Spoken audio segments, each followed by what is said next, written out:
Hi there, and welcome back. Thanks for joining me. Today, well, you've probably read the headline. Topic is all about your focus. You see, what you focus on grows. So I guess don't focus on your nose, right? You might be mistaken as someone that's telling half-truths. But in all seriousness, the matter of focus, the understanding, the study of it is perhaps one of the greatest oversights in any form of manifestation, any form of goal creation. And living in this world of paradoxes, there are many aspects to this. The goal setting that I covered in a previous episode is set and forget. You don't want to have to focus on your goal 2 years down the track. The flip side is you do want to be focusing on what you want at all times. Now, what do you mean don't focus on your goal, but focus on what you want at all times? The interesting thing about focus is that it's made up of our primary input channels. So I think what's helpful a helpful way to understand this, and I'll have an attachment of the NLP communications model in the show notes at the bottom of the post. The NLP communications model breaks down, in the way I explain it, how reality works.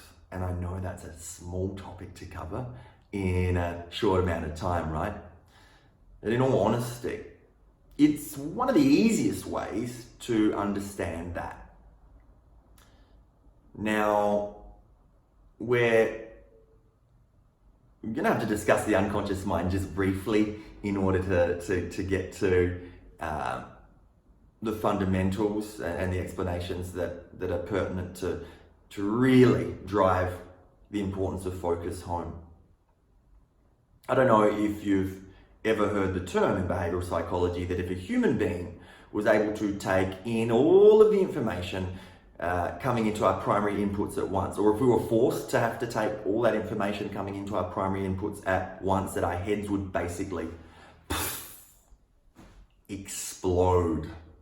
I don't know if you've heard that. It's a funny little metaphor, but there is a lot of truth. If not explode, certainly the neurology and the neurological circuits would be sizzling. And can someone smell bacon? It's it's certainly true. You know, once upon a time it was stated 2 million bits of information flying into the nervous system at once. The name of the author, the book is Flow, Mikhail. You know, I'm gonna really struggle with that name unless it's in front of me. But it's kind of like a couple of Mikhails, and he's a psychologist that wrote all about flow.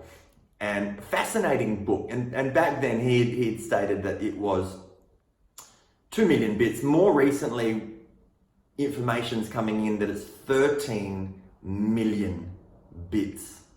You can always check the numbers, don't quote me, but I'm pretty sure that's what we're up to at this stage. So 13 million bits of information flying into your nervous system at once through your primary inputs. That's visual, what you see, auditory, what you hear, kinesthetic, what you feel, olfactory, the smells, and gustatory, the tastes. So as we move through that hierarchy, you've got bandwidth that's dedicated to each level correlating to its height on that ladder. Visual takes up the highest bandwidth by far. followed by auditory and kinesthetic. Now, olfactory and gustatory are not, they don't have as much dedicated bandwidth to those as far as primary inputs.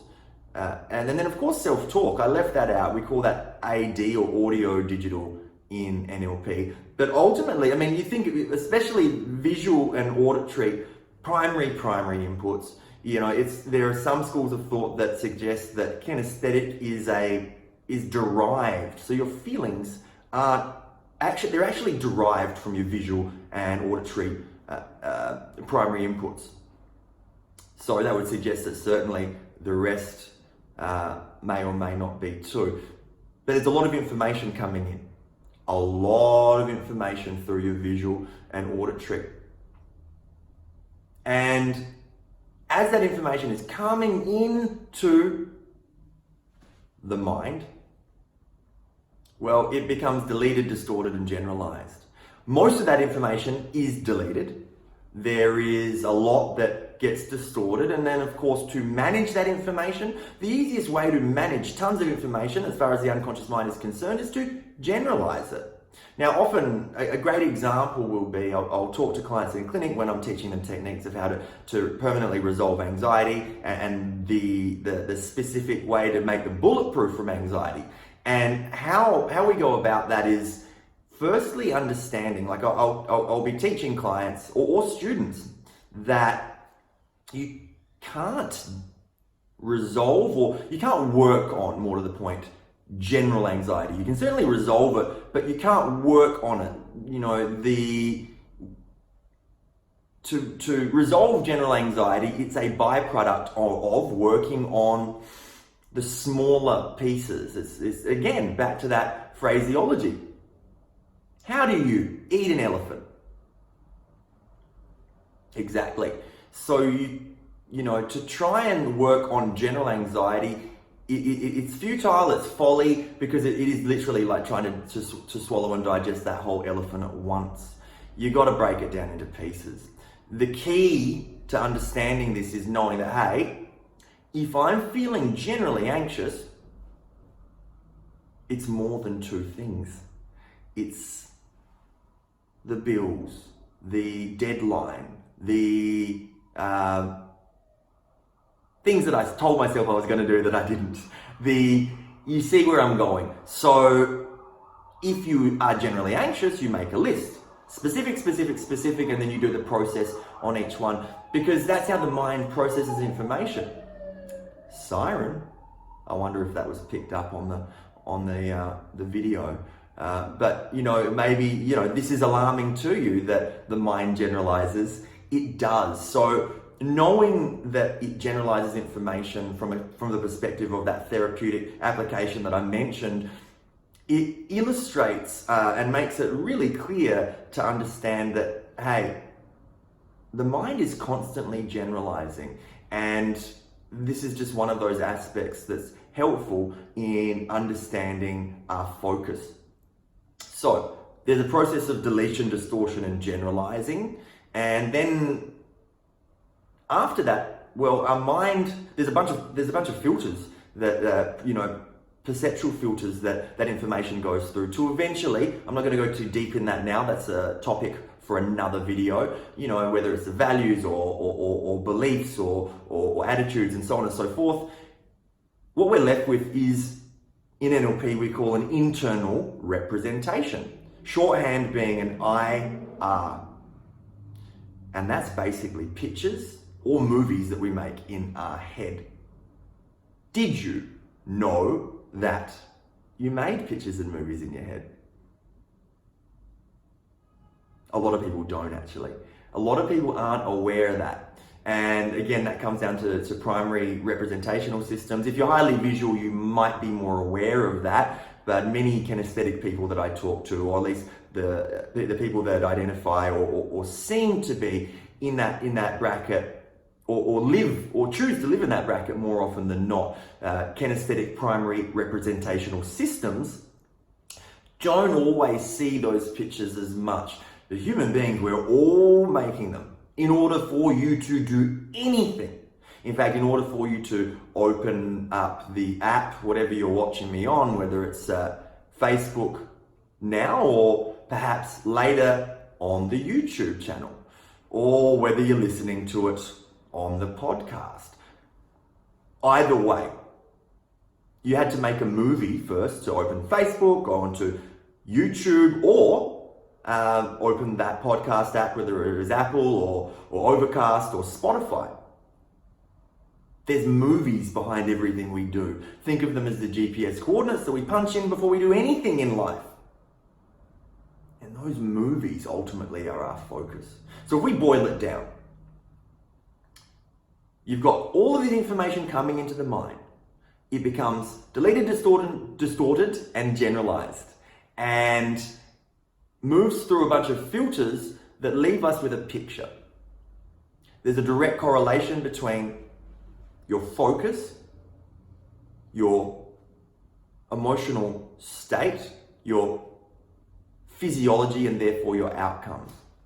The basic and complex equation or statement that sums it all up. If you focus on what you want, you're going to get more of that. And if you focus on what you don't want, guess what, people? Sadly, you get more of that too. Now, often I speak to people and I ask them, whether it's on the phone, before we start work in clinic, or, in a classroom or training situation, and people say, I've got this particular issue, problem, challenge that I want to overcome, and I've got this problem, and then I ask them, what do you want instead? That's an important question in NLP, and one of those questions I'd invite you to start asking yourself. What do you want instead of this problem? Often the answer is, I'm not sure, I just don't want that problem. Now you see the issue with that. I don't want anxiety. Your unconscious mind cannot process negations. It cannot process negations. Meaning, if I tell you don't think of a green elephant with an orange trunk, what do you think about? Exactly. So if you continue to focus on what you don't want, you're going to keep producing those results. And I want to help you train that muscle of focusing on what you do want. And I'm going to be clear, it will take work. But as a great teacher once told me, the juice is worth the squeeze. So allow yourself to easily and effortlessly go ahead and focus now on exactly what you want. I'm going to dive a little bit deeper into this soon, but for now, this is Matthew Tweedy saying ciao for now. Catch me on Matthew Tweedy Hypnosis Facebook, of course, on the YouTube, on Instagram, and the Power of Practice podcast. Go ahead and subscribe. Thanks for joining me. Ciao.